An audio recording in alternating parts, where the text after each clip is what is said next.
Bonjour à toutes et à tous. C'est un véritable plaisir de vous recevoir dans le cadre de cette conférence dans le cadre des Rendez-vous de l'emploi, la 10e édition. La première conférence s'intitule Employabilité et inclusion. Nous avons l'immense plaisir de recevoir deux intervenants de qualité, deux personnalités nationales qui s'engagent vraiment sur ces sujets-là. Et je ne vais pas m'éterniser plus longtemps, parce que je pense qu'il est important de connaître leur parcours, ce qui a fait, pourquoi ils se sont engagés sur ces sujets-là et que ces sujets leur tiennent particulièrement à cœur. Est-ce qu'il paraît, il n'y a pas de hasard. Et donc du coup, je vais céder la parole à M. Ami Benandé pour démarrer. Un énorme plaisir pour votre venue sur notre territoire de manière Val-de-Seine.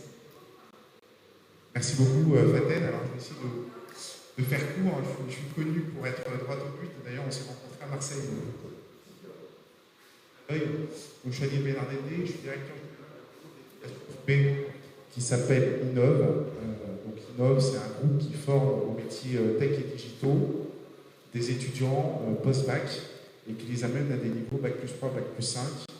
On a aujourd'hui 10 campus en France, 10 000 étudiants. On a doublé de taille les 3 dernières années.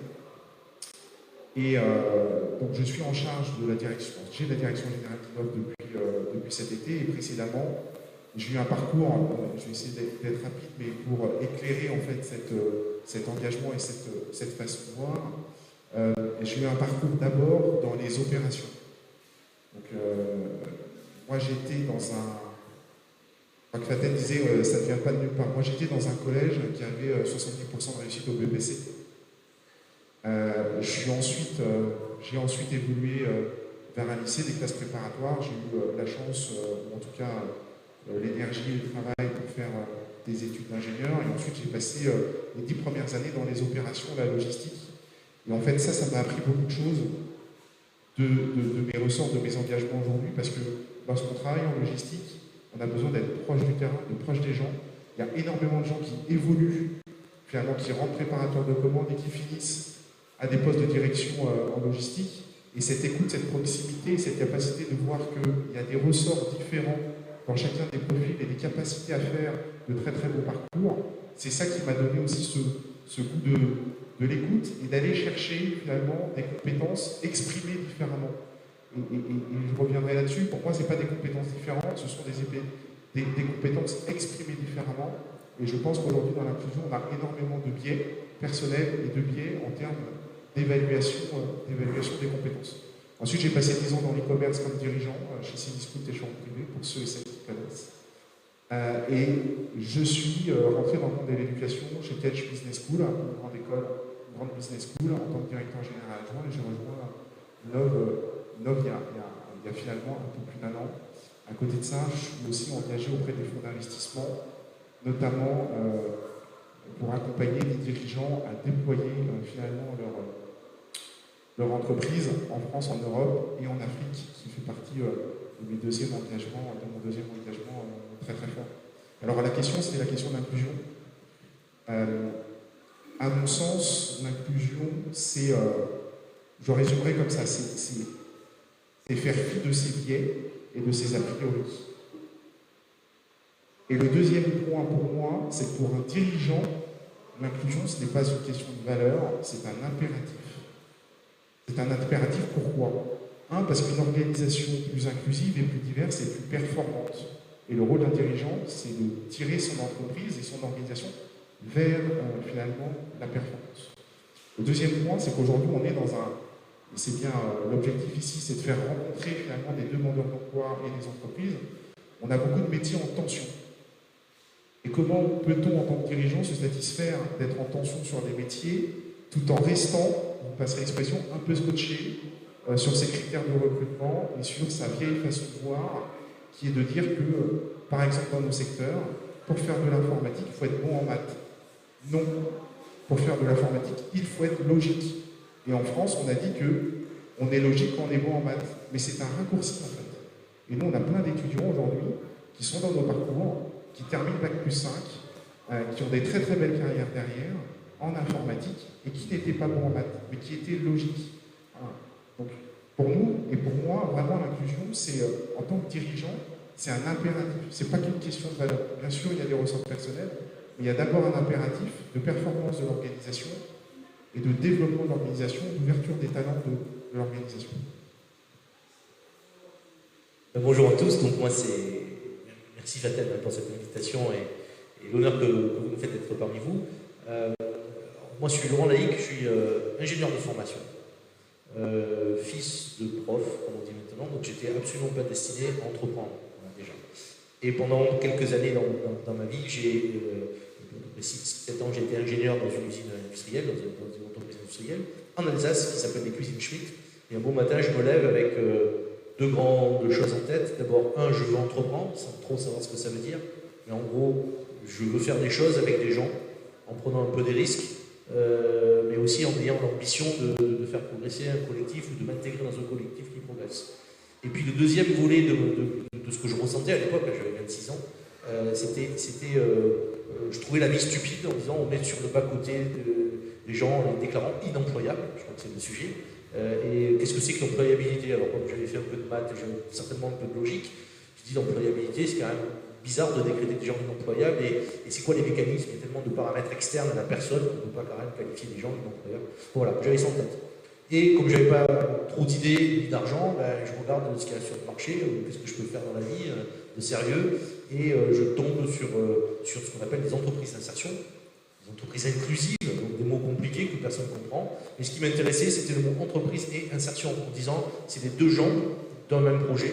Et ça, je me dis, tiens, il y a peut-être quelque chose à faire. Et je suis parti dans l'aventure en reprenant cette entreprise qui s'appelait la VRAP et qui s'appelle toujours la VRAP. Et 30 ans après, cette entreprise, c'est un groupe qui s'est développé, qui est inscrit dans les métiers de la transition écologique, mais aussi dans les métiers du soin, et qui a 4 branches d'activité. Une première branche d'activité qui est le secteur de l'environnement, un domaine d'expertise sur l'environnement. Donc on développe des prestations de services, de gestion, de revalorisation de déchets, de gestion d'équipements publics, privés, etc. On a un deuxième pôle d'expertise qui est l'éco-construction. Là, on va acheter des containers maritimes plus ou moins d'occasion ou fin de vie. On va triturer dans tous les sens pour en faire du logement, ou très qualitatif, ou du logement d'urgence, ou du logement social. On va en faire aussi des plus gros et on va le proposer à la vente ou à la location à nos clients. Et puis, un troisième pôle d'activité qui est le pôle ressources et compétences. Notre patron, brillant patron, William, et ses équipes qui vous attendent derrière. Donc là, c'est des agences de l'emploi, pour faire simple, il y a un organisme de formation qui permet d'aller chercher les gens là où ils en sont dans leur parcours personnel et professionnel pour pouvoir le proposer à des entreprises et les former. Et enfin, un dernier secteur qui est le secteur santé et médical. Cette entreprise fonctionne comme n'importe quelle entreprise et c'était un de mes moteurs à moi, c'était de dire, attends, il n'y a pas deux sociétés dans la vie. Il n'y a pas la société pour ceux qui vont bien, la société pour ceux qui vont mal. Il n'y a pas d'un côté le capitalisme galopant qui fait des dégâts, puis d'autres qui sont là pour réparer. Oui, c'est un peu ça ce qu'on fait, mais toujours avec cette ambition de dire l'inclusion doit devenir la norme sociétale et pas devenir la marge, pas rester la marge.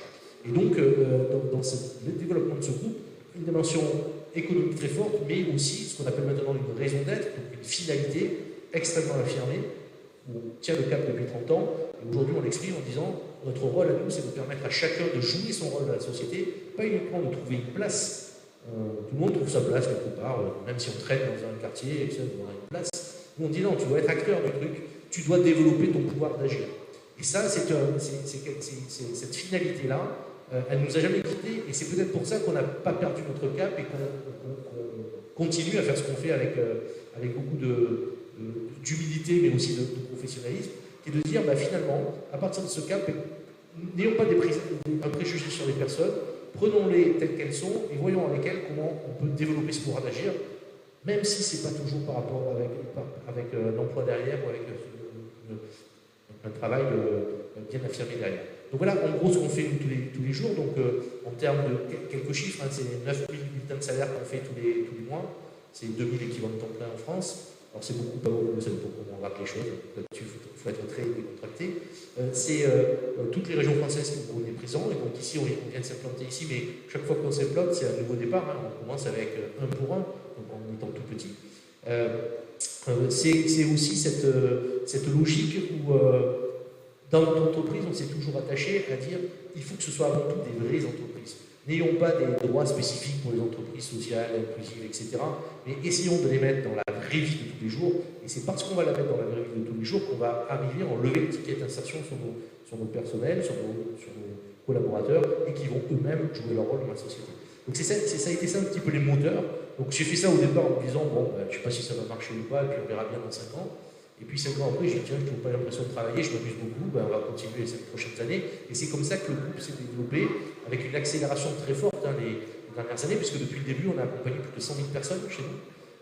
Et avec des taux de croissance aujourd'hui en termes d'activité, on fait à peu près 80 millions d'euros de chiffre d'affaires, mais plutôt des croissances à 2 chiffres sur chacune de nos pôles d'activité. Donc ça veut dire qu'on répond à un vrai besoin, à la fois économique, technique de nos clients, mais aussi social évidemment, puisqu'en fait, même en période de reprise, aujourd'hui les entreprises n'arrivent pas à recruter, on s'aperçoit qu'il y a une frange de la population forte qui ne bénéficiera pas de la croissance économique, parce que, alors on dit souvent très éloigné, alors en tant qu'ingénieur j'ai toujours essayé d'inventer le pied à coulisses pour mesurer un degré d'éloignement à l'emploi, donc ça ne marche pas, je vous le dis de suite, c'est 1 sur 2, voilà, c'est le loto, mais c'est ça qui est enrichissant aussi, mais on sait que de toute façon il y a quand même une grande part il y a 1 million de personnes aujourd'hui en France qui ne bénéficieront pas naturellement de cette croissance, et donc on est là pour tendre la main et faire avancer les gens à leur rythme, et un peu notre aussi évidemment, sinon il y a un équipe. Donc voilà la motivation. Et en fait, quand on résume l'entreprise, c'est une raison d'être, permettre à chacun de jouer son rôle dans la société. C'est 2 grandes convictions. La première, l'entreprise est le meilleur moyen d'insérer dans la vie active des gens qui en ont été éloignés, probablement. Hein, c'est bien les convictions parce qu'on peut les challenger, mais en fait, voilà, si on croit que ça, on a le droit de se tromper. Et la deuxième conviction, c'est souvent on dit nul n'est a priori non employable. Et le mot important, c'est a priori. Parce qu'on sait très bien que ça ne marchera pas avec tout le monde. Et comme on ne peut pas dire avec qui ça va marcher ou pas, on doit recommencer éternellement. Et une fois qu'on a dit ça, finalement, ce qu'on fait dans nos équipes, c'est ça, voilà, c'est CARE+. Laurent, merci Anil. On voit quand même 2 portraits qui se rapprochent. 2 portraits qui se rapprochent dans le pourquoi et le comment et l'objectif final, c'est-à-dire inclure l'inclusion des personnes par la volonté de provoquer chez eux ce qu'on appelle le déclic. Au final, vous êtes des hommes du positif. Vous révélez, vous êtes des révélateurs en fait, des révélateurs du positif chez tout à chacun, dans une société où au final, parce que c'était assez amusant de parler cet indicateur des personnes qui sont très éloignées de l'emploi, mais dans une société au final qui pourrait, qui génère à la fois du positif mais aussi du négatif. Mais vous intervenez dans cette sphère du négatif, dans le sens péjoratif du terme, hein, pour y réinculquer de l'espoir et lever des freins. Et c'est ce qu'on ressent en tous les cas au travers de vos 2 discours. Mais alors, du coup, aujourd'hui, la question qui se pose, c'est quels sont vos engagements ? Qu'est-ce que vous êtes engagé à faire, à déployer pour tendre vers cet objectif de l'inclusion ? Parce qu'aujourd'hui, on sait où vous en êtes, mais il y a un gros travail à faire. Et ce gros travail à faire, aujourd'hui, à date, quels sont vos engagements ?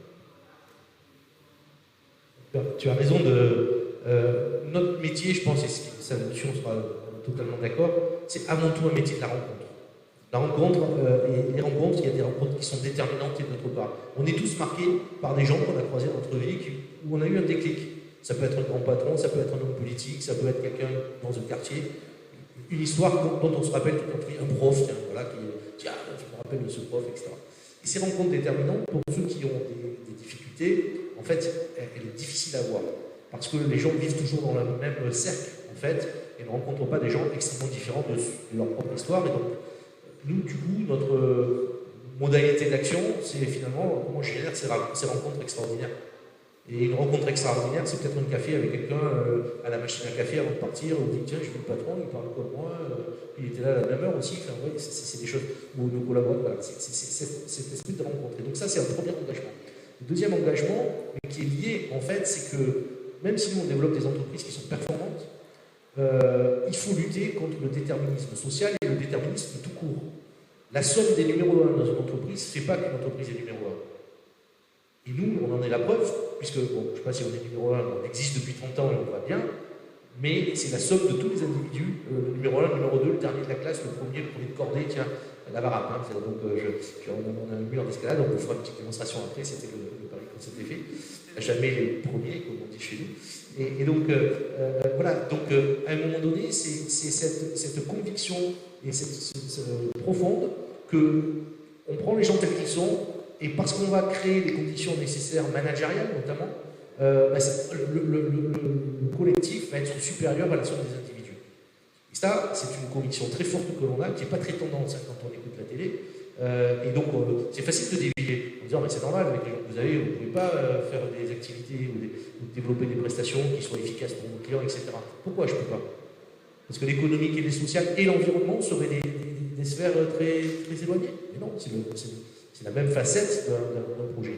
Et donc, ça aussi, c'est lutter contre les préjugés et donc permettre à nos cadres et à notre encadrement au sens large de partager tout ça avec nous, de l'éprouver au quotidien. Donc, quelque part, d'embarquer avec nous l'ensemble de nos collaborateurs sur une logique du temps long. Ce qui va différencier nos entreprises d'autres, c'est que nous, on va se laisser le temps, quand même, l'inclusion, l'insertion, s'implanter sur un territoire, tout ça, c'est du temps long, ça ne se fait pas comme ça, parce qu'il faut générer des rencontres, de la confiance. Quelqu'un qui a eu des difficultés tout au long de sa vie, pour faire confiance comme ça, vous n'allez pas lui faire confiance, parce que toi, tu as une insertion, tu as une sale tête, hein. Oui, mais lui, pareil, il va dire, attends, mais moi, je ne le connais pas, on m'a raconté l'histoire 20 fois, ça n'a jamais marché, tes trucs. Voilà. Donc ça, c'est les temps longs. Et donc ce temps long, c'est aussi cet engagement qu'on a d'accepter d'être dans le temps long. Et donc si je dis que c'est le temps long, ça veut dire que non seulement nos collaborateurs doivent s'inscrire là-dedans et garder l'agilité du quotidien, sinon on est mort, mais les gens qui financent l'entreprise, c'est-à-dire nos partenaires financiers au sens large, qui sont nous, c'est des sociétés, donc c'est plutôt des actionnaires financiers, leur expliquer que quand ils font un investissement au sein de la varap, ils en prennent pour 10 ans. C'est une autre peine. Et avec une rentabilité qui sera présente, et qui ne sera pas à court terme, qui sera peut-être moins importante qu'ailleurs, et où finalement le dividende qu'ils vont en retirer, c'est essentiellement un dividende social. Et ce dividende social, c'est quand vous êtes rentré, on était 10, on est aujourd'hui 9 000. Voilà, tu l'as ton dividende. Voilà, ça vaut quelque chose. Alors ça paraît un peu fantasque ce que je raconte, mais en fait, au bout de 30 ans, on arrive à le faire. Et les gens qui sont à nos côtés, qui nous accompagnent, c'est pas toujours simple avec eux, mais ils sont dans cette démarche-là. Donc c'est ça les engagements, c'est avoir un peu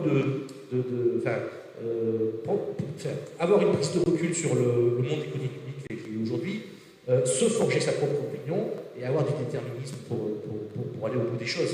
Et ça, c'est pas toujours très simple. Et c'est pour ça que je dis qu'avoir une raison d'être et un cap qui est bien identifié, ça permet de passer des tempêtes, etc. Et ça permet de pas changer de cap pour de mauvaises raisons. C'est pas parce qu'on rate un projet, ça nous arrive tous les jours, on est amené aussi à licencier, ça nous arrive. Hein. Le moins possible, c'est jamais les choses faciles à faire, mais quand on a ce principe de réalité, on arrive quand même à avancer. Donc c'est les deux remarques, il y en a plein qu'on pourrait faire sur ces sujets-là, mais qui me fait dire que c'est peut-être ça qui va créer les synergies entre les projets. Donc du coup, on ne parle plus d'inclusion, on parle de projet. Et voilà, donc, après je parlerai de la transition écologique, qui est aussi un autre engagement, mais voilà. Mais je pense qu'on partage, c'est le temps long. En fait, nous, notre métier, c'est quoi? C'est de former des gens. Et notre impact, c'est quoi? C'est la façon dont nos étudiants sont recrutés et vont se comporter demain en tant qu'employés, salariés, cadres dans les entreprises. Et donc, le premier point et notre premier engagement, c'est l'ouverture du recrutement. Je le disais tout à l'heure, aujourd'hui, dans nos formations, on a 10% de bac pro, alors que ce sont des formations technologiques de haut niveau. Quand on parle de nos formations en cybersécurité, j'ai vu le ministère des Armées. Aujourd'hui, on est labellisé par l'Agence nationale de sécurité des systèmes d'information. C'est la plus haute labellisation en cybersécurité. Nos étudiants rejoignent l'armée sur le groupe de cyberdéfense, qui est l'un des meilleurs du monde. Donc, on ne parle absolument pas de formation simple, facile d'accès. Maintenant, dans ce cadre-là, et avec ce niveau d'excellence, notre engagement, c'est de continuer à être très ouvert sur nos recrutements. Je le disais, on a 10% de bac professionnel, 20% de bac technologique, 50% de bac généraliste, dont 20% de bac S avec mention. On a 20% de réorientation de la fac, donc des gens qui ont fait un bac +1 bac plus 2, voire bac plus 3, qui recommencent au niveau post-bac, au début, chez nous, sur leur parcours. Mais en fait, cette diversité, on arrive à l'avoir parce qu'on évalue les compétences, la motivation et les ressorts du jeune. On ne regarde pas son bulletin stricto sensu. Et ça, c'est extrêmement important parce que c'est là qu'on arrive à détecter les ressorts d'apprentissage et les ressorts de développement de compétences. Et je crois qu'on partage ça, on dit nous qu'on est des révélateurs de talent. On a vu ça d'ailleurs tout à l'heure sur l'un des stands de Requin. Mais révéler les talents, c'est d'abord aller chercher ce qu'ils ont au fond d'eux et ce qui leur permet de se développer demain. Et ça, c'est extrêmement important. Et ça, c'est notre premier engagement. Garder finalement une ouverture très large sur les profils que l'on recrute. Premier engagement. Deuxième engagement, c'est dans notre pédagogie aujourd'hui, tous ces profils et toutes les filières en fait, que l'on a au sein de l'école travaillent ensemble. Donc un développeur va travailler avec quelqu'un avec un créatif, avec les gens qui font du marketing, etc. Et ça permet de stimuler la différence, permet de stimuler la créativité et permet d'ouvrir encore les possibilités aux étudiants. Troisième, c'est vraiment d'avoir un parcours d'appréciation de l'acquisition de compétences qui sont un parcours avec beaucoup de travail collectif. On est parfois dans la notation individuelle. Tu as eu bon à ton devoir, tu n'as pas eu bon à ton devoir. Ça ne se passe pas comme ça dans les entreprises. Dans les entreprises, on n'est pas là à noter individuellement celui qui a eu bon à son devoir. On est là dans un projet collectif et dans une contribution à un projet collectif. Et donc, les compétences techniques sont importantes, le savoir-être, le savoir-faire, l'accompagnement, la capacité à se projeter dans un projet collectif sont aussi des compétences tout aussi importantes que des compétences stricto sensu finalement techniques. Le troisième point, c'est comment on forme nos étudiants. Qu'est-ce qu'on leur apprend et comment eux vont se comporter demain. Je donne quelques exemples très précis. Aujourd'hui, quand vous avez un site internet, les sites internet de France, en moyenne, sont inaccessibles à 13% de la population. Lexique, problème de couleur, etc. Soit nous, aujourd'hui, on forme des étudiants qui ne s'en soucient pas, soit on forme des étudiants qui sont compétents sur toutes les technologies spécifiques d'accessibilité numérique. Et bien, lorsqu'on fait ça, ça veut dire qu'on a l'année prochaine 200, 300, 400 personnes qui arrivent sur le marché du travail, qui ont ces compétences, qui vont essaimer ces compétences dans les entreprises et qui vont faire en sorte que de plus en plus de sites seront accessibles à ces 10-13% de personnes qui n'ont pas accès aujourd'hui. Et c'est à la fois bon pour l'inclusion et c'est à la fois bon économiquement parce que pour une entreprise, ne pas atteindre 10 à 13% de son potentiel de client, c'est une erreur économique.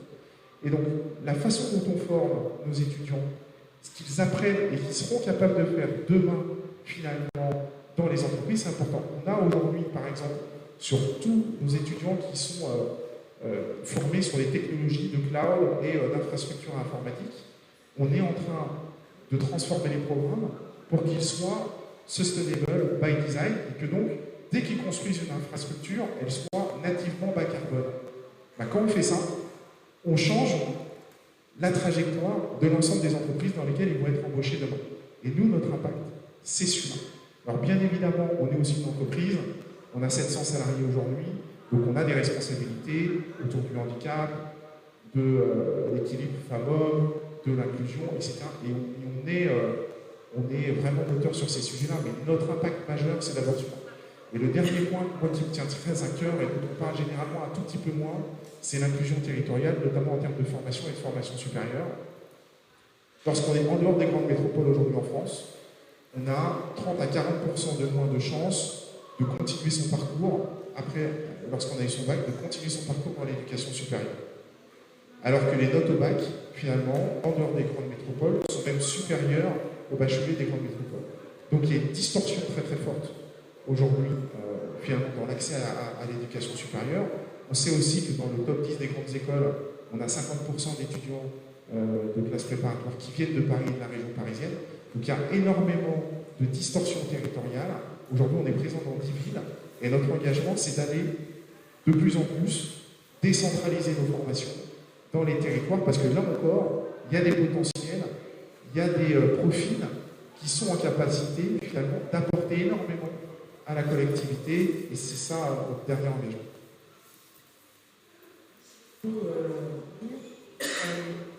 En fait, vos discours ont totalement écho. Vous êtes pour une société du mieux et vous l'intégrez dans votre approche managériale, dans votre rapport aux gens et dans votre vision de ce que doit être quelque part l'économie positive. Parlons tout de suite de l'ESS, social et solidaire, qui s'appelle le monde de l'entreprise dans la pratique management et dans la notion d'inclusion.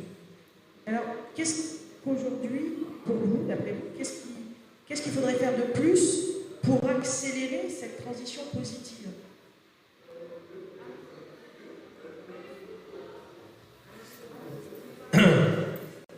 Ça, c'est un vrai sujet. C'est un vrai sujet, mais je vais juste rebondir sur ce que tu disais. Révéler les talents, c'est notre maxime. Quand on met les gens dans des boucles de succès, alors, je prends deux exemples. Révéler les talents, c'est, je prends mes histoires de containers, logement dans un container. C'est des usines qu'on a qui vont transformer ces containers, et en gros, nos collaborateurs sont capables de sortir un studio en 6 jours. Donc, vous passez commande aujourd'hui d'un studio, la semaine prochaine, vous venez le récupérer, vous le prenez sur le dos, et vous avez votre studio. Les gens qui transforment ces containers, pour la plupart, n'ont aucune notion du BTP, le bâtiment, ne savent même pas tenir une visseuse, et en une semaine, ils fabriquent un vrai logement. Donc quand vous mettez les gens dans ces boucles de succès, alors que c'est des gens qui manquaient d'estime de soi, etc., et vous les amenez où vous voulez. Quand on leur dit, mais maintenant, bon, c'est bien beau tout ce qu'on a fait, mais il va falloir se former techniquement, parce qu'il y a des choses spécifiques à faire, cette boucle de succès va se décupler, et c'est ça révéler les talents. Et ça impose donc, finalement, d'avoir aussi une approche sur nos métiers, sur l'évolution de nos métiers très forte, parce que si on était resté sur le métier du bâtiment traditionnel, il faudra parier que mon maçon d'insertion le comparerait toujours avec un maçon qui fait ça depuis 20 ans et qui est super bon, et il serait toujours moins quelque chose. Et là, il devient plus quelque chose. D'ailleurs, les autres entreprises de BTP disent à nos collaborateurs, vous êtes meilleurs que nous parce que vous fabriquez moins cher et plus vite que nous des équipements de qualité. Voilà. Et donc, c'est ça la boucle de révéler les talents, c'est aussi ça. Dans la partie emploi, nous, on a développé ce qu'on appelle un révélateur de talent, c'est soft skills, dont tu parlais en introduction, compétences douces. Donc, on va mettre en évidence des compétences qui vont être parfaitement adaptées à un employeur. Et tel métier dans une entreprise, dans une PME, n'appelle pas aux mêmes compétences que le même métier dans un grand groupe, par exemple.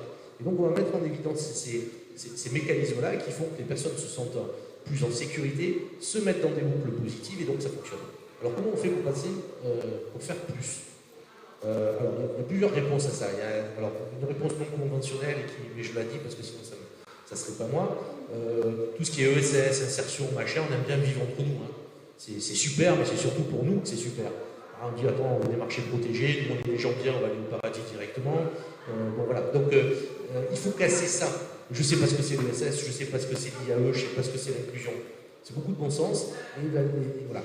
Donc, première étape, c'est nous-mêmes nous interroger, ouvrir nos livres, dire si c'est nous l'économie de demain, c'est bizarre que ce ne soit pas déjà le cas. Hein. On a vécu le Covid, les guerres, les machins, c'est jamais notre tour. Hein. Donc, première étape, se regarder nous-mêmes et dire c'est où qu'on n'est pas bon et qu'est-ce qu'on met en œuvre pour s'ouvrir au monde. Premier point. Deuxième chose, c'est impulser dans nos entreprises. Vous voyez que ce soit toi ou moi, on parle aussi du volume qu'on représente. Parce que si ce qu'on disait était vrai pour 3 personnes, c'est pas tout à fait le même impact, mais si c'est pour 1000, 10 000, 100 000, etc. Et donc, inscrire nos modèles dans de la croissance. Si on n'a pas ce modèle de croissance, ça veut dire que notre modèle économique ne marche pas très bien. Alors c'est vrai que ce n'est pas toujours très consensuel dans le secteur, mais nous, il faut qu'on continue ce qu'on appelle le scale-up, le changement d'échelle. Et ça, on y arrive avec d'autres entreprises. Donc, nous, qu'est-ce qu'on fait? On monte des co-entreprises avec des entreprises qui n'avaient jamais fait d'insertion ou jamais fait d'inclusion. Tiens donc, toi, tu vas mettre tel et tel moyen, moi, j'apporte tel et tel moyen, et on va créer ensemble une organisation de travail qui va produire des choses vertueuses et qui sera mieux que si on l'avait fait séparément. Voilà, donc c'est s'ouvrir à d'autres et ouvrir nos fenêtres pour pouvoir monter des projets avec des entreprises qui, naturellement, ne seraient pas venues sur ces sujets-là. C'était ce que nous, on appelle passer de la marge à la norme, c'est-à-dire apprendre les problématiques de nos clients ou de nos partenaires, leur proposer des sujets qui soient complètement adaptés à leur réalité, à leur ADN, pour qu'ils puissent eux aussi avoir leur propre trajectoire inclusion dans leur entreprise. Nous, aujourd'hui, on a beaucoup avant même de travailler avec quelqu'un, on va dire, attends, j'ai besoin de comprendre comment tu fonctionnes. On ne pourrait pas imaginer que, tiens, il y a une clause d'insertion sur un marché public, donc on va répondre à la clause d'insertion, et à côté de ça, si l'entreprise n'a aucune pratique de l'insertion, de l'inclusion, quoi que ce soit, ça ne marche pas. On mentirait aux gens. Donc, passer à l'échelle, faire qu'on fasse mieux, ça impose aussi de bien comprendre avec qui on veut travailler, à voir quelles sont les clés de succès et les fameux indicateurs de performance qu'on veut avoir avec ces entreprises-là, et surtout comment on forme quelque part toute la chaîne de cette entreprise à une pratique un peu différente. Donc ça, c'est des évolutions de notre métier d'insertion, de notre métier social, qui nous amènent de plus en plus à aller dans les organisations, dans les entreprises, discuter avec les opérationnels, c'est quoi tes problématiques du quotidien. Bon, je vais t'expliquer un truc, alors on va le construire ensemble, parce qu'on n'est pas plus malin que toi, mais bon voilà, quand tu accueilles quelqu'un et que tu l'accueilles bien, c'est quand même mieux que de lui hurler dessus dès la première heure de travail, etc. etc. Ça, c'est des mécanismes qu'on est en train de mettre en place, nous, dans notre entreprise, mais je vois que c'est aussi très partagé. On a des entreprises qui font des choses incroyables en termes d'inclusion. Allez, j'ai vu une entreprise qui est bien connue et qui peut être contestable sur d'autres sujets. Je la cite, c'est l'entreprise Zara, enfin, c'est le groupe Inditex. Alors on les accuse parfois de faire du coton ouzbek, machin, etc. Bon, je ne rentre pas sur ce terrain-là. Mais sur le terrain de ce qu'ils font ici en Ile-de-France, dans leur magasin, le PDG, un jour je le vois intervenir à Bercy, il dit, ben moi, je prends des SDF, etc., que je recrute avec les missions locales, avec les acteurs sociaux, je leur file un CDI d'entrée, je les mets dans une école qu'on a montée pour faire des rencontres extraordinaires, et après je les mets dans les magasins et ça marche. J'entends ça, bon, je descends de la tribune, je dis, viens voir, je pense que tu es un menteur, et j'ai envie de voir ce que tu fais. Et en fait, c'est super. Il n'a pas 1 euro public pour le faire. Bon, il y a le milliardaire de Zara qui finance ça, la fondation, parce que rien n'est gratuit dans la vie, ça il faut quand même le savoir. Mais voilà, il y a un engagement. Et j'ai découvert dans cette entreprise, au niveau du top management et des magasins, des gens super engagés et qui défendent cette cause de faire travailler des salariés en CDI. Ils ne sont pas dans le back-office, ils sont devant la scène, c'est des vendeurs, quoi. Enfin, voilà. Et donc il y a tout un esprit de cette. Donc, voilà, ça c'est plutôt des choses positives, d'autant plus que cette boîte-là ne travaille pas avec la commande publique, donc on n'a pas d'obligation à faire des heures d'insertion par-ci, par-là. Bon, ça c'est des points positifs pour nous, parce qu'on se dit, tiens, voilà le terrain de jeu de demain, et voilà comment on va passer de la marche à la norme, et voilà comment on va faire que l'inclusion devienne la norme sociétale de la performance des entreprises, pas uniquement de la performance sociale ou de la performance environnementale des entreprises. C'est une des réponses, et c'est ce qu'on voit aujourd'hui se mettre en place un peu partout sur les territoires. Ça demande des structures de l'ESS solides, c'est ça le problème d'ailleurs, qui soient plus dans la lutte de l'entreprise contre l'entreprise. Encore une fois, il n'y a pas de demande économique, c'est la façon dont on exerce un programme économique qui vont séparer les acteurs. Voilà. Moi, je crois qu'on se rejoint sur beaucoup de points. L'ESS doit disparaître, hein. C'est un peu comme l'écologie, ça doit disparaître, ça doit devenir la norme. On aura réussi quand ça a disparu. Et parce que notre conviction et ma conviction, c'est que les entreprises sont plus performantes, sont plus résilientes et ont un impact optimisé, ou en tout cas optimisé d'un point de vue sociétal et limité d'un point de vue environnemental. Donc, pour moi, l'un des premiers points, c'est de faire entendre ça aux dirigeants. Que beaucoup de dirigeants pensent encore que aller finalement sur le terrain de l'ESS, de l'inclusion, c'est quelque chose qu'il faut faire à la marge, qui coûte de l'argent, qui est compliqué à intégrer, etc., etc. Et c'est une erreur. En tout cas, ma conviction, c'est que c'est une erreur. L'un des premiers points, c'est de faire comprendre ça à la majorité, des dirigeants, en tout cas à un volume de dirigeants important. Et c'est pour ça que notre travail sur les étudiants, il est important, parce que ça permet d'irriguer finalement les entreprises, permet d'irriguer l'ensemble du monde économique. Ensuite, le deuxième point pour passer à l'échelle, je crois qu'on doit continuer finalement à faire ce type d'événement et à prouver que c'est possible. Et le dernier point, c'est vraiment faire la révolution de la compétence. On doit évaluer les gens sur leurs compétences. Et évaluer des gens sur les compétences, c'est les mettre en situation. Et j'aime bien ce que tu as raconté sur les gens qui construisent les conteneurs. Parce qu'en fait, on a un processus, nous, où quand on rentre On vient d'avoir son bac pro, son bac techno, son bac S. La première semaine, le premier jour, on passe 1 heure à faire ses papiers, et ensuite, lorsqu'on est en informatique, on va en projet, on code. On en est fait avant ou pas. Et le premier soir, on a un projet à rendre. Le deuxième soir, on a un nouveau projet à rendre. Et pendant 4 semaines, ça s'enchaîne. Et à la fin des 4 semaines, les étudiants, en groupe, présentent un dernier projet qui dure 1 semaine à l'ensemble de leurs promos. Parfois, il y a leurs parents. À Bordeaux, alors je n'ai pas vu à Paris, mais à Bordeaux, il y avait 300 personnes. Et donc, vous avez 2 étudiants qui ont fait un bac pro, un bac techno, qui se retrouvent à présenter un projet. Honnêtement, moi, j'ai vu des rendus de projets en 3D qui sont hallucinants. Je ne sais pas quoi dire autrement. Je ne sais pas comment dire autrement. De perfection, de qualité, d'exactitude dans ce qui est fait, avec un jury professionnel. Ils sont capables d'avoir fait ça, de présenter à 300 personnes, devant des professionnels, leurs parents, l'ensemble de leurs promos.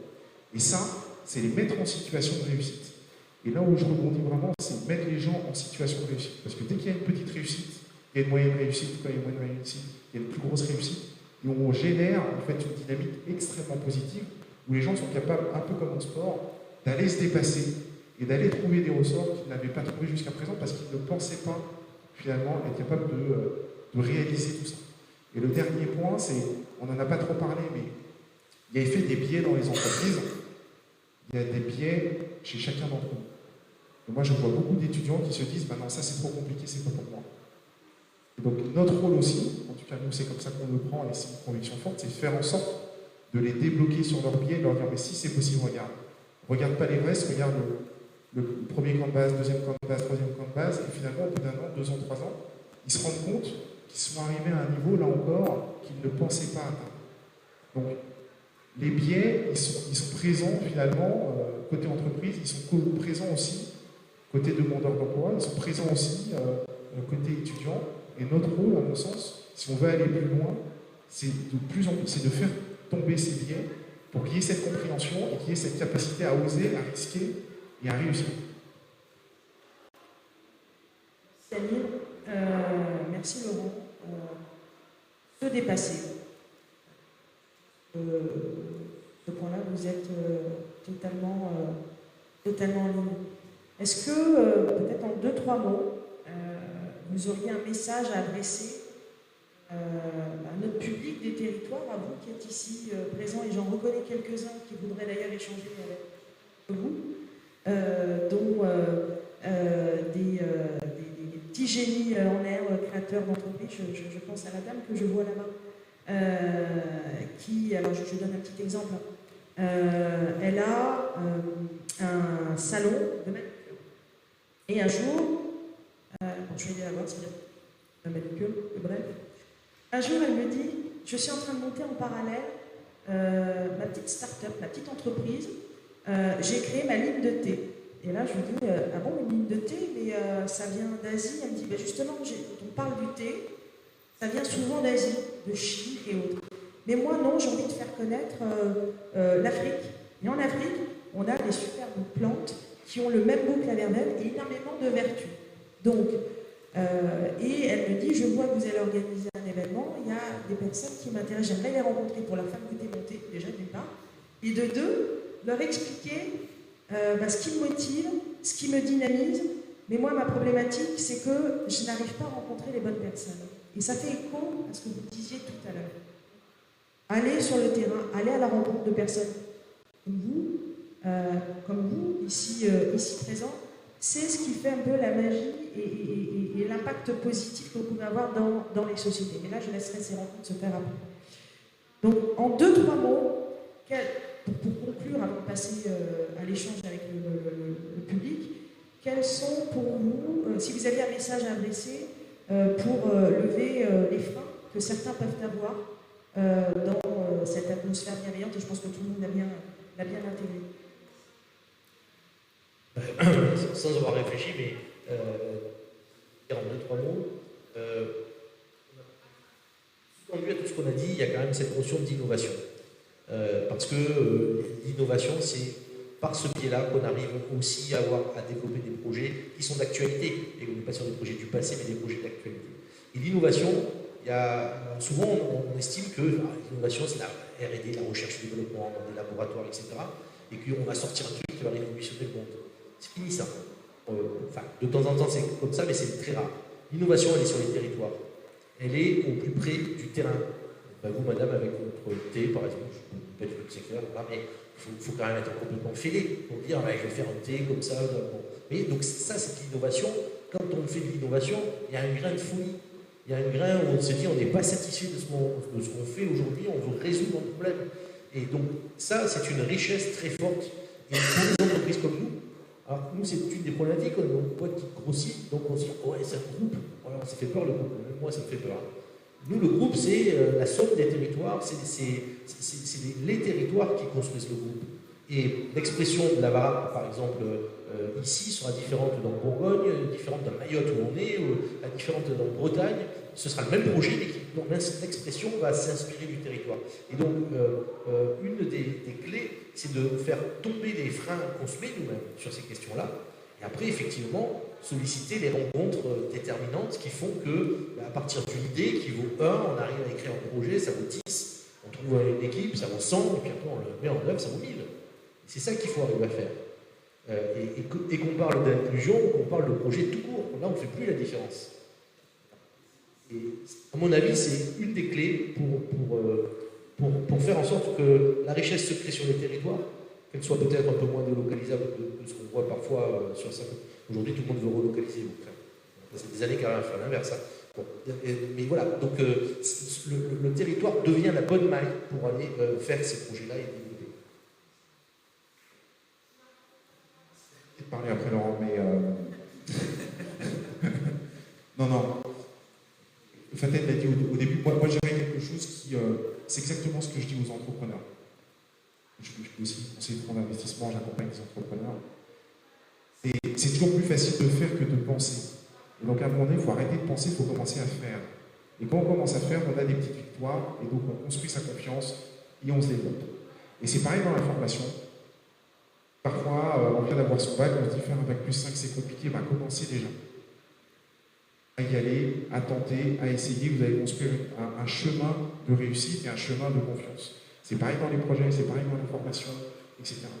Donc moi, je dirais vraiment, osez faire et osez commencer, et c'est comme ça que vous gagnerez finalement et vous construirez votre chemin de confiance et que vous allez vous révéler souvent à vous-même. Merci infiniment pour ces discours très positifs en l'approche des fêtes de Noël. Je trouve que ça fait du bien d'entendre ce type de discours.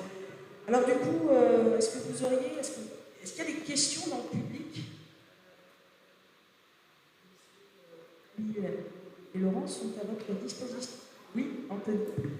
J'ai une question, c'était déjà merci, c'était passionnant. Vous parlez beaucoup de construction des gens que vous allez employer, je trouve ça passionnant. Mais du coup, comment est-ce que vous en êtes venus chacun à cette réflexion et à ce déclic, parce que c'est forcément un déclic chez chacun de vous, qui vous a fait prendre conscience qu'il fallait donner de l'importance à l'humain pour lui permettre de se donner à son maximum. Qu'est-ce qui a pu déclencher ces rencontres? Qu'est-ce qui a pu déclencher ce déclic chez chacun? Est-ce que c'est une expérience? La question elle est là principalement. C'est peut-être un peu intime, je suis désolé. Non. Ça nous fait parler de nous, mais c'est toujours la réponse, j'en ai des dizaines. J'essaye de faire une réponse qui soit la réalité en fait. Probablement c'est une fabrication personnelle. Moi je me retrouve projeté dans des usines, je suis issu d'un monde engagé politiquement et plutôt de prof. Donc ils ne connaissent pas du tout ce monde-là. À un moment donné dans ma vie, entre mon éducation et le travail que je fais, on essaye de relier un peu les choses.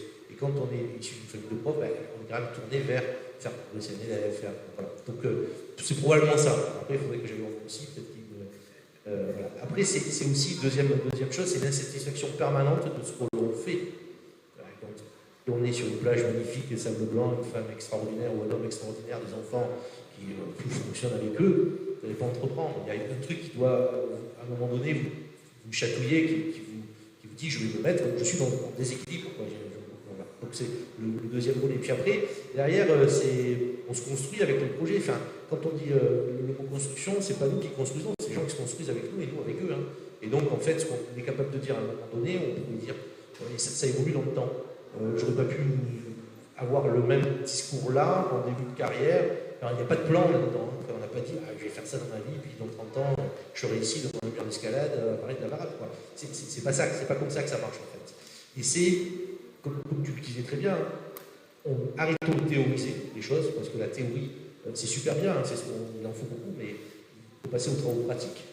Si on ne fait pas les travaux pratiques, tout ça reste dans un carton. Voilà. Donc, c'est probablement ça qui fait écho, en tout cas chez moi, et qui, du coup, après, on se dit, finalement, nos cadres, on a 450 personnes qui sont en CDI chez nous et qui mettent en œuvre ce projet, il faut qu'ils grandissent eux-mêmes.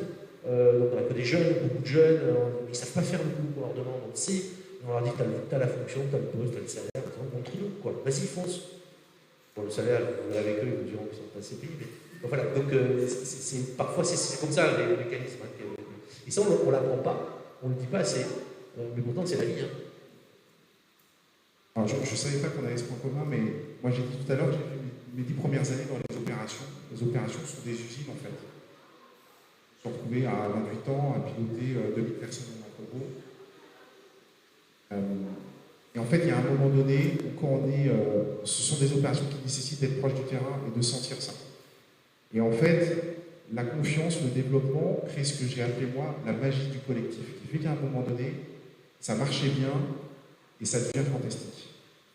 En termes de performance, en termes d'ambiance, en termes de sécurité, tous les indicateurs personnels. Et c'est vraiment ça qui m'a marqué, parce qu'en fait, cette magie, elle n'était pas liée à des profils exceptionnels à tous les postes. Elle a été à une magie collective qui s'est opérée avec des profils très différents, des autodidactes. Alors, il n'y avait pas de centralien, désolé.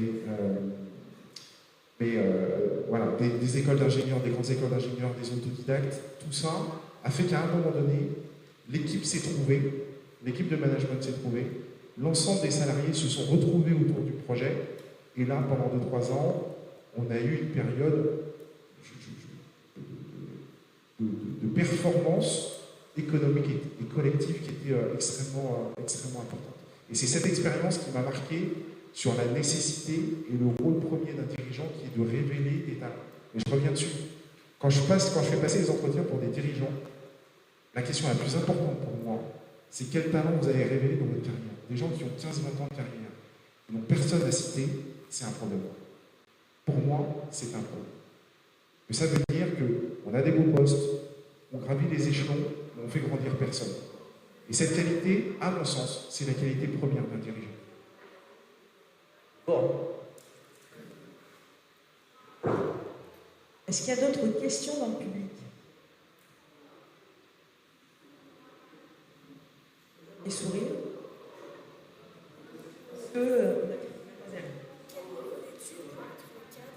Non? Quel niveau d'études pour être cadre?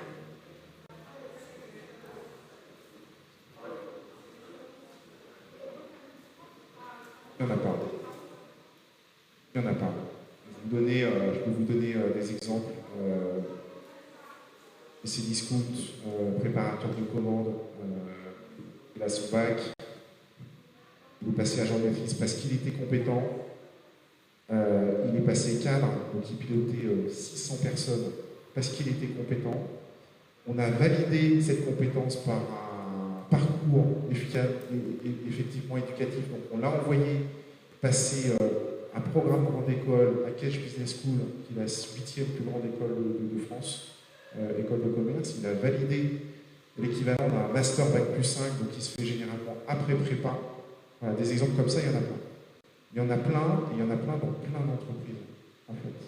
Donc, les entreprises qui fondamentalement restent bloquées sur t'as fait telle école, tu peux pas, il y en a de moins en moins, et moi, mon ambition, à ma petite échelle, c'est qu'il y en ait quasiment plus. Vous avez parlé de vos réussites, et c'est très bien, ça fait bien entendre. Est-ce que vous avez eu des échecs et quelles ont été un peu la cause après coup, et qu'est-ce que vous en avez tiré pour rebondir derrière? Parce que je pense que vous avez dû avoir un échec, des parcours en échec. Alors, il n'y a pas de réussite sans difficulté et sans échec. À mon sens, il n'y a pas de réussite sans travail. Les échecs que j'ai eus, ils ont toujours été liés à un collectif déstabilisé. Donc à la difficulté à créer un collectif. Il y a vraiment un fil rouge, c'est celui-là. Donc et un collectif, à mon sens, ça se crée par une forme d'alchimie et ça se défait parfois par l'état d'esprit collectif et l'état d'esprit de quelques-uns. Pour être très précis. Donc, la responsabilité aussi d'un dirigeant qui n'est pas toujours très simple, c'est de stopper les comportements qui sont des comportements néfastes pour le groupe. Pour ceux qui aiment bien le foot, Émile Jacquet avait pas sélectionné Cantona, alors que c'était l'un des meilleurs joueurs, parce qu'il a estimé qu'il était néfaste pour le groupe. Et ça, je ne l'ai pas fait 2 fois et j'ai toujours payé très cher. Les échecs, il y en a de. Enfin, c'est pas des échecs, c'est des apprentissages. Enfin, c'est facile de le dire pour moi, c'est un peu moins facile pour ceux qui en ont été victimes. Ça peut être des échecs liés à des erreurs stratégiques. Ça, c'est des échecs personnels. C'est-à-dire, on emmène l'entreprise à faire un truc dont on est convaincu, et à un moment donné, on se dit, on est dans le mur. C'est vrai que c'est en général plein de paramètres qui font ça. Mauvaise vision et stratégie. Collectif qui n'arrive pas à prendre. Hein. Parce que ce que je disais tout à l'heure, un projet c'est qu'un, l'idée c'est un, faire que ça marche c'est 1000. Il y a plein de choses qui se mettent en place derrière. Et donc ça c'est toujours très, très compliqué parce qu'on est obligé de dire, quand même, c'est moi qui porte cet échec-là, en tout cas ce problème. Et donc ce qui est important, me semble-t-il, dans ce qui nous a d'abord un cerveau modeste, c'est-à-dire que finalement seul on ne va pas très loin, c'est le collectif qui est important. 2, ça veut dire, tiens, on est dans le mur, il y a des décisions dures à prendre. Est-ce que je les fais prendre à un DRH qui va mener des entretiens pour expliquer à tout le monde qu'ils sont à la porte, ou est-ce que je fais le boulot moi-même? C'est plutôt la deuxième solution. Et ça participe aussi à, 1, l'humilité qu'on doit avoir, 2, on va au bout des choses. Ça, c'est un environnement d'échec. Après, d'autres échecs, et ça, ils sont inhérents à nos métiers, c'est les échecs sur les choix des personnes qu'on met dans une organisation, et ça rejoint tout à fait ce que tu disais. Bon, à un moment donné, on a fait des paris, tiens, j'en ai un très clair que William qui s'y connaît, c'est pas lui l'échec, hein, non. Mais un jour on dit, on a des talents chez nous, mais on va prendre un super chef là, qui va manager tout le monde, et on l'a pris diplômé, on est passé par des cabinets, machin, c'était le mec parfait sur le papier, sauf que la mayonnaise ne prend pas. Probablement qu'on a aussi notre responsabilité quelque part, mais il a aussi la sienne, et on perd 20% d'activité, et surtout au-delà de l'activité, parce que l'activité ça se retrouve, je perds 4 ou 5 cadres stratégiques pour moi, dans mon organisation. Ça pour moi, c'est. Alors j'appelle pas ça des échecs, ça fait partie de la vie. Si on le vit comme un échec, ça empêche de faire derrière. Si on le vit comme une étape, comme un apprentissage, on va dire comment je me remets en cause sur les choix que j'ai faits. Alors là, à ce moment-là, ça devient. D'abord, on est plus apprécié par ses troupes aussi, parce qu'il dit tiens, l'autre là-haut, là, il a fait des conneries, et il en est un peu conscient. Bon, ça ne résout pas le problème, mais ça rassure. On n'est pas seul à faire des bêtises. Et puis 2, après, ça veut dire que tout le monde va se mettre au travail pour sortir de cette période difficile. Même quand il y a des licenciements à faire.